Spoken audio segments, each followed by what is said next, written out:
The root cause and location of V-rib belt noise is often a difficult diagnosis. Belt noise most often is not a problem with the belt, so just replacing the belt will only delay finding the real problem. Belt chirp is generally a misalignment problem between the component pulleys and idlers in the belt drive system. Belt squeal, on the other hand, indicates a loss of tension, either from a worn belt, a failing tensioner, or both. Both must be replaced to bring the system back to a like-new condition. Here's a simple test that will help you determine whether belt noise is a system misalignment or a belt tension problem. If it's an alignment problem, this test can help locate the component or pulley that is out of alignment. Before we start though, here's a word of caution. This test is performed with the engine running, so it's highly recommended that a professional technician conduct this test. All clothing, body parts, and tools must be kept clear of moving engine parts.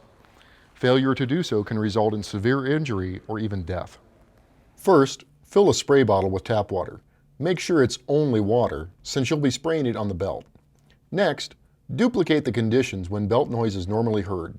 For example, if you hear belt chirp when the engine is cold, perform this test in the morning.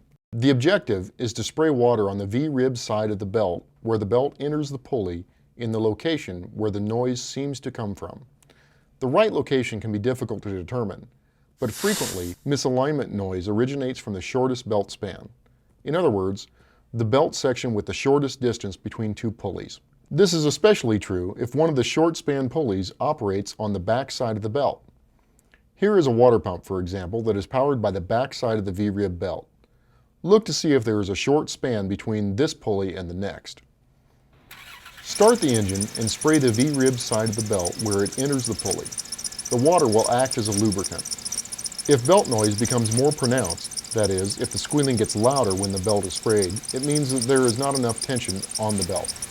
The belt and the tensioner should both be replaced. If, on the other hand, the noise or chirping goes away momentarily when the belt is sprayed and then it returns, it means one or more of the pulleys at that location are out of alignment. If there is no change in belt noise, look for the next shortest belt span and spray again where the belt enters the second pulley in the span. If the noise goes away and then returns, you have identified the location of the misalignment. The belt can be removed and alignment checked with a laser alignment tool available from NAPA Belts and Hose. Information on how to do that is in the video segment, Changing a Serpentine Belt.